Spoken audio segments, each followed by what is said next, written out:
السلام عليكم ورحمة الله وبركاته. الحمد لله رب العالمين. اللهم صل على سيدنا محمد وعلى آله وصحبه أجمعين. അടുത്ത കച്ചവടത്തിൻ്റെയും വിലപേശലിൻ്റെയൊക്കെ കിതാബാണ് കിതാബുൽ ബയ്യ. അള്ളാഹു തആലയുടെ വചനം, അള്ളാഹു കച്ചവടം അനുവദിച്ചിരിക്കുന്നു, പലിശ നിരോധിച്ചിരിക്കുന്നു. രണ്ടാമത്തെ സൂറത്ത് 275 ആയത്ത്. അവൻ്റെ വചനം, അപ്പോൾ നടന്നുകൊണ്ടിരിക്കുന്ന ഒരു കച്ചവടം ഒഴികെ, അതിൽ നിങ്ങൾ എങ്ങനെയാണോ ആ സ്പോട്ടിൽ നിങ്ങൾ നിന്നുകൊണ്ട് നിങ്ങൾ തമ്മിൽ ഇടപാട് നടത്തുകയാണ്, അതൊഴികെ. രണ്ടാമത്തെ സൂറത്ത് 282 ആയത്ത്. وقولوا لله تعالى وحل الله البيع وحرم الربا. البقرة 275. وقوله إلا أن تكون تجارة حاضرة تديرونها بينكم. البقرة 282.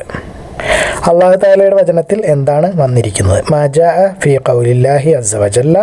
ജുമാ നമസ്കാരം കഴിയുമ്പോൾ നിങ്ങൾക്ക് പിരിഞ്ഞു പോകാവുന്നതാണ്, അല്ലെങ്കിൽ നിങ്ങൾക്ക് വ്യാപരിക്കാം, വിന്യസിക്കാം എന്ന് പറയുന്നത്. അതായത് അതിലേക്ക് ഇറങ്ങി പോവാം, ഭൂമിയിലേക്ക്, എന്നിട്ട് അള്ളാഹുവിൻ്റെ അനുഗ്രഹങ്ങൾ തേടാം, അതായത് ജോലി ചെയ്യാം എന്നാണ് പറയുന്നത്. അതങ്ങനെ തുടരുന്നു. അള്ളാഹു ആകുന്നു ഏറ്റവും നല്ല കൊടുക്കുന്നവൻ. 62 സൂറത്ത് 10-11 ആയത്തുകൾ.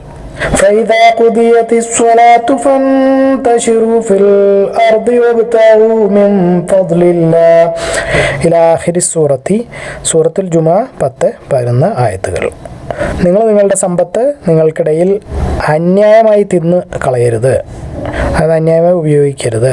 നിങ്ങൾക്കിടയിലുള്ളൊരു കച്ചവടം ഒഴികെ, അത് അങ്ങോട്ടും ഇങ്ങോട്ടും അനുവാദത്തോടു കൂടിയാണ്, രണ്ടുപേരും കൂടെ സമ്മതിച്ചുകൊണ്ട് ചെയ്യുന്നതാണ്. അങ്ങനെയല്ലെങ്കിൽ ചെയ്യാൻ പാടില്ല.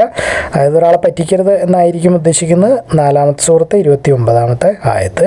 വഖൗലിഹി ലാ തഅകുലൂ അംബാലകും ബൈനകും ബിൽ ബാത്തിൽ ഇല്ലാ അൻ തകൂന തിജാറതൻ അൻ തറാദിം മിൻകും. അൻ-നിസാ 29. അബൂ ഹുറൈറ റളിയല്ലാഹു അൻഹു വിശദീകരിക്കുന്നു, നിങ്ങളെല്ലാവരും പറയും, അബൂ ഹുറൈറ ഒരുപാട് ഹദീസുകൾ അല്ലാഹുവിൻ്റെ റസൂൽ സല്ലല്ലാഹു അലൈഹി വസല്ലമയിൽ നിന്ന് റിപ്പോർട്ട് ചെയ്യുന്നുണ്ട്, അല്ലെങ്കിൽ വിശദീകരിക്കുന്നുണ്ട് എന്ന്. നിങ്ങൾ അത്ഭുതപ്പെടുന്നുണ്ടാവും, എന്തുകൊണ്ടാണ് മുഹാജിറുകൾ, അതായത് മക്കയിൽ നിന്ന് പോയവരോ അതല്ലെങ്കിൽ അൻസാരികളോ മദീനക്കാരോ എന്തുകൊണ്ട് അല്ലാഹുവിൻ്റെ റസൂൽ സല്ലല്ലാഹു അലൈഹി വസല്ലമയിൽ നിന്ന് അബൂ ഹുറൈറയെ പോലെ ഹദീസുകൾ റിപ്പോർട്ട് ചെയ്യുന്നില്ല എന്ന്. അപ്പോൾ ഏറ്റവും കൂടുതൽ ഹദീസ് റിപ്പോർട്ട് ചെയ്തിട്ടുള്ള ഒരാളാണ് അബൂ ഹുറൈറ റളിയല്ലാഹു അൻഹു. അതെന്തുകൊണ്ടാണ് എന്ന് അബൂ ഹുറൈറ തന്നെ പറയുകയാണ്, എൻ്റെ കൂടെ വന്ന മുഹാജിരീങ്ങൾ, അല്ലെങ്കിൽ ഹിജ്റ വന്ന, അല്ലെങ്കിൽ കുടിയേറി പാർത്ത ആളുകൾ, അവരെല്ലാവരും കച്ചവടത്തിൽ, മാർക്കറ്റിൽ വലിയ തിരക്കിലായിരുന്നു എന്ന്. അപ്പോൾ അവർ കച്ചവടം ചെയ്തുകൊണ്ടിരിക്കുകയായിരുന്നു. ഞാനപ്പോൾ അല്ലാഹുവിൻ്റെ റസൂൽ സല്ലല്ലാഹു അലൈഹി വസല്ലമയോട് ഒട്ടി നിൽക്കുകയായിരുന്നു. എൻ്റെ വയറ് നിറയ്ക്കുന്ന കാര്യങ്ങൾ അവിടെ ആയിരുന്നു എന്നാണ് അദ്ദേഹം പറയുന്നത്. അതായത് പഠിക്കുക എന്നുള്ളതായിരുന്നു ആളുടെ ആവശ്യം.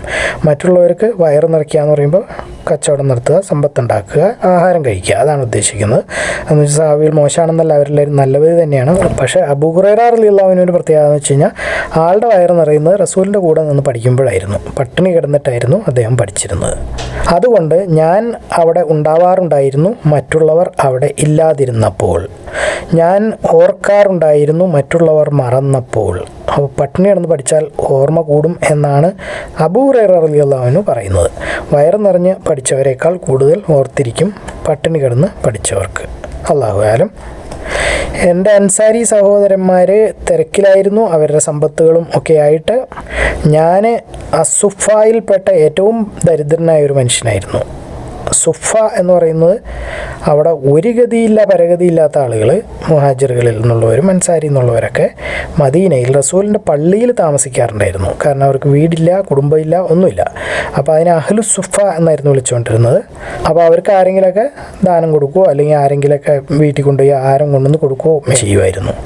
അഹ്ലു സുഫ എന്ന് പറഞ്ഞാൽ വീടും ഒന്നുമില്ല, ചെറിയൊരു പാണ്ടൊക്കെ നമ്മളുടെ ഇപ്പോഴത്തെ ഈ ജമാഅത്തിന് പോകുന്ന ആൾക്കാരെ പോലെ. അപ്പോൾ അവരുടെ ആ ഒരു സഞ്ചിയോ അല്ലെങ്കിൽ സൂട്ട് കേസോ എന്തെങ്കിലും കാണും പള്ളിയുടെ ഒരു മൂലയ്ക്ക്, ഓരോരുത്തരായിട്ട് ഇങ്ങനെ പായിട്ട് അടുക്കി കിടക്കുന്നത് പോലെ.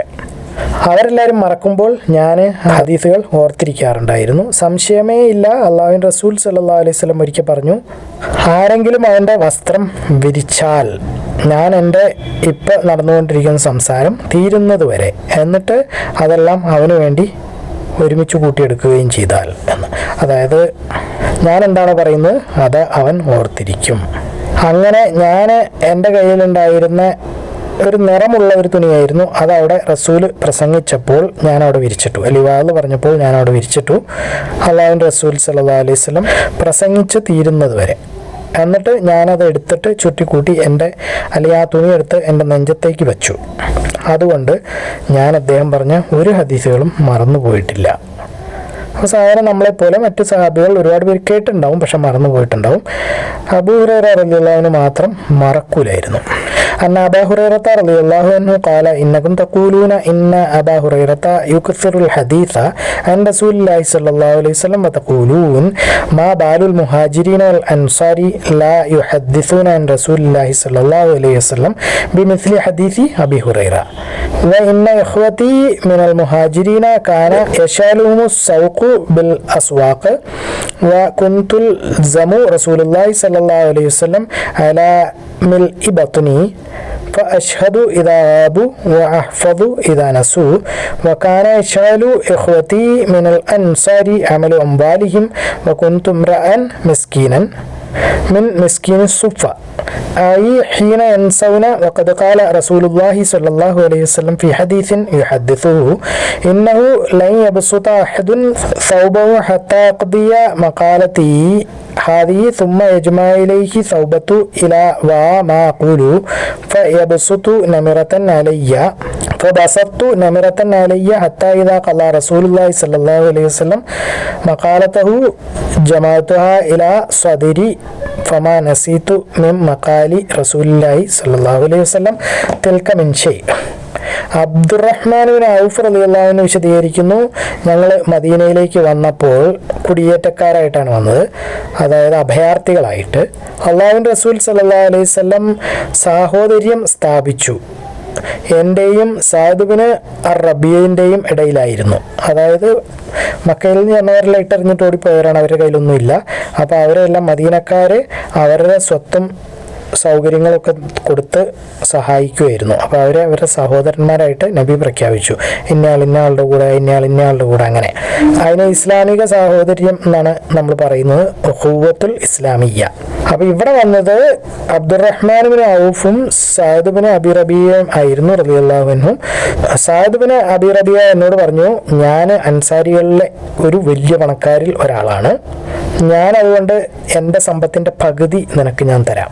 നീ എൻ്റെ 2 ഭാര്യമാരുണ്ട്, അവരെ നീ പോയി കാണുക, എന്നിട്ട് നിനക്ക് ഇഷ്ടമുള്ള ഒരാളെ നീ തിരഞ്ഞെടുക്കുക, അവളെ ഞാൻ വിവാഹമോചനം നടത്തി ഹിദ്ദ കഴിയുമ്പോൾ നിനക്ക് അവളെ കല്യാണം കഴിക്കാം. അബ്ദുറഹ്മാൻ മറുപടി പറഞ്ഞു, എനിക്ക് അതിൻ്റെ ഒന്നും ആവശ്യമില്ല, ഇവിടെ കച്ചവടം നടക്കുന്ന ചന്തകൾ വല്ലതും ഉണ്ടോ എന്ന് ചോദിച്ചു. അപ്പോൾ അദ്ദേഹം മറുപടി പറഞ്ഞു, കൈനുക്കായിൻ്റെ ഒരു ചന്തയുണ്ട് എന്ന് പറഞ്ഞു. അപ്പോൾ അങ്ങനെ ആ മാർക്കറ്റിലേക്ക് അബ്ദുറഹ്മാൻ പോയി അടുത്ത ദിവസം. എന്നിട്ട് കുറച്ച് ഉണങ്ങിയ തൈരും വെണ്ണയും ഒക്കെ വാങ്ങിച്ചു. നമ്മുടെ ചീസ് പോലുള്ള എന്തെങ്കിലും സാധനമായിരിക്കും ഉണങ്ങിയ തൈര് എന്ന് പറയുന്നത്, അല്ലാഹു ആലം. എന്നിട്ട് അദ്ദേഹം അവിടെ സ്ഥിരമായി പോകാൻ തുടങ്ങി. കുറച്ച് ദിവസം കഴിഞ്ഞപ്പോഴത്തേക്കും അബ്ദുറഹ്മാൻ മുഖത്തും മേത്തൊക്കെ എന്തോ മഞ്ഞ നിറമൊക്കെ കാണാൻ തുടങ്ങി.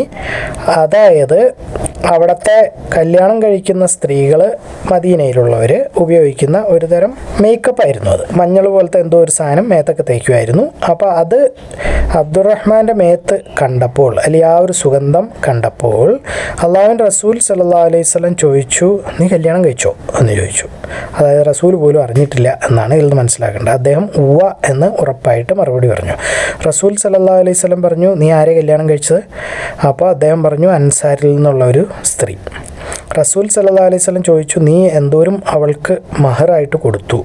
അദ്ദേഹം മറുപടി പറഞ്ഞു, ഞാൻ അവൾക്ക് സ്വർണ്ണമാണ് കൊടുത്തത്, ഒരു ഈന്തപ്പഴക്കല്ലിൻ്റെ അത്രയും ഉള്ള സ്വർണം.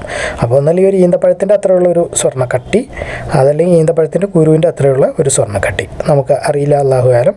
അപ്പോൾ ഏതായാലും സ്വർണം, നല്ലൊരളവിലുള്ള സ്വർണം മഹറായിട്ട് കൊടുത്ത് കല്യാണം കഴിച്ചത്. റസൂൽ സല്ലല്ലാഹു അലൈഹി വസല്ലം പറഞ്ഞു, ഒരു വലീമ കൊടുക്കൂ എന്ന് പറഞ്ഞു, അതായത് കല്യാണ സദ്യ.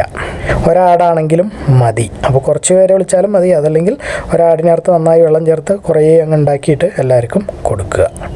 قال عبد الرحمن بن عوف رضي الله عنه لما قدمنا المدينة أخى رسول الله صلى الله عليه وسلم بيني وبين سعد بن الربيع فقال سعد بن الربيع إني أكثر الأنصار مالا فأقسم لك نصف مالي وانظر أي زوجتي هويت نزلت لك عنها فإذا حلت تزوجتها فقال له عبد الرحمن لا حاجة لي في ذلك هل من سوق فيه تجارة قال سوق قينقاع قال فغدا إليه عبد الرحمن فأتى بأقط وسمن قال ثم تابع الغدو فما لبث أن جاء عبد الرحمن عليه آثر صفرة فقال رسول الله صلى الله عليه وسلم تزوجت قال نعم قال ومن قال امرأة من الأنصار قال كم سقط قال زنة نواة من ذهب أو نواة من ذهب فقال له النبي صلى الله عليه وسلم أولم ولو بشاة. ഇതിലൊരു കാര്യം മനസ്സിലാക്കേണ്ടത് അബ്ദുറഹ്മാൻ ബിൻ ഔഫ് റളിയല്ലാഹു അൻഹു എന്ന് പറയുന്നത് കോടീശ്വരനായിരുന്നു. സഹാബികളിലെ ഏറ്റവും വലിയ പണക്കാരൻ എന്നൊക്കെ പറയാവുന്നതാണ്. തൊട്ടടുത്ത് ചിലപ്പോൾ ഉസ്മാൻ റളിയല്ലാഹു അൻഹു ആയിരിക്കും. അബൂബക്കർ സിദ്ദീഖ്, ഉമർ റളിയല്ലാഹു അൻഹു ഇവരൊക്കെ തൊട്ടതെല്ലാം പൊന്നാക്കുന്ന വലിയ വിജയികളായ കച്ചവടക്കാരാണ്. അപ്പം നമ്മുടെ നാട്ടിലെ വലിയ കച്ചവടക്കാരെ നോക്കിയിട്ട് ഇവരെ ഊഹിക്കാൻ ശ്രമിക്കുക. അബ്ദുറഹ്മാൻ ബിൻ ഔഫ് ഇതിന് ശേഷം തൊട്ടതെല്ലാം പൊന്നാക്കുന്ന കച്ചവടക്കാരനാണ്. അതിനുശേഷം അള്ളാഹുവിൻ്റെ റസൂൽ ദുആ ചെയ്തിട്ട് ആളായിരുന്നു പിന്നീട് എപ്പോഴും ഏറ്റവും വലിയ പണക്കാരൻ. അതിന് മുകളിലൊരു പണക്കാരൻ സഹാബികളിൽ ഇല്ലായിരുന്നു. അപ്പോൾ ഏറ്റവും വലിയ പണക്കാരനായ സഹാബി, നമുക്ക് കാശിൻ്റെ കണക്ക് പറഞ്ഞാലാണല്ലോ ഒരാളോട് ബഹുമാനം വരുള്ളൂ.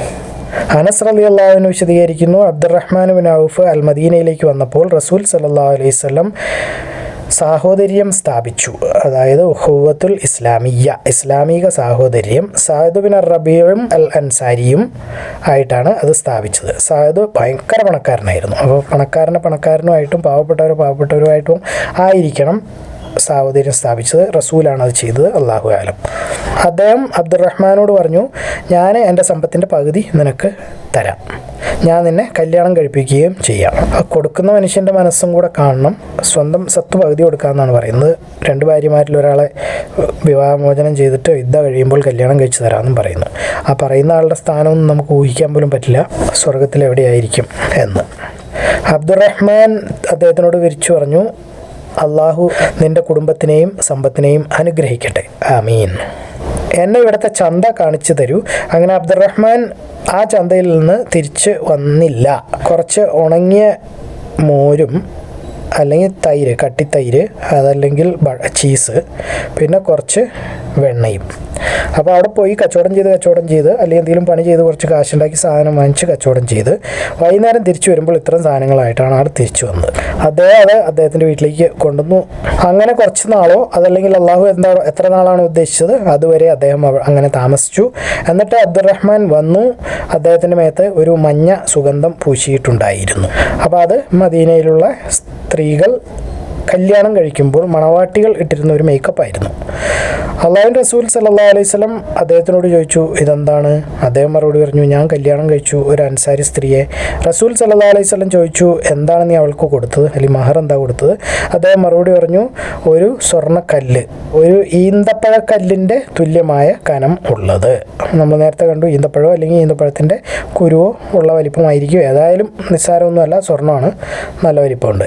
റസൂൽ സല്ലല്ലാഹു അലൈഹി വസല്ലം അദ്ദേഹത്തിനോട് പറഞ്ഞു, നീ ഒരു കല്യാണ സദ്യ അല്ലെങ്കിൽ വലീമ കൊടുക്കൂ, അത് ഒരാട് കൊണ്ടാണെങ്കിലും മതി എന്ന് പറഞ്ഞു.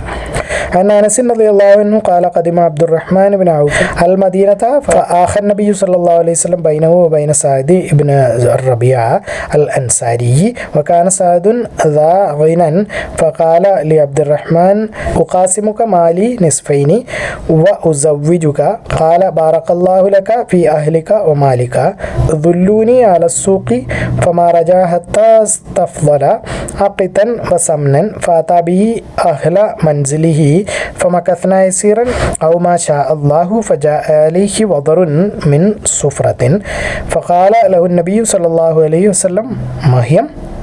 قال يا رسول الله تزوجت امرأة من الأنصار قال ما سقط إليها قال نواة من ذهب أو وزن نواة من ذهب قال ഔലിം വലൗ ബിശാത്തിൻ.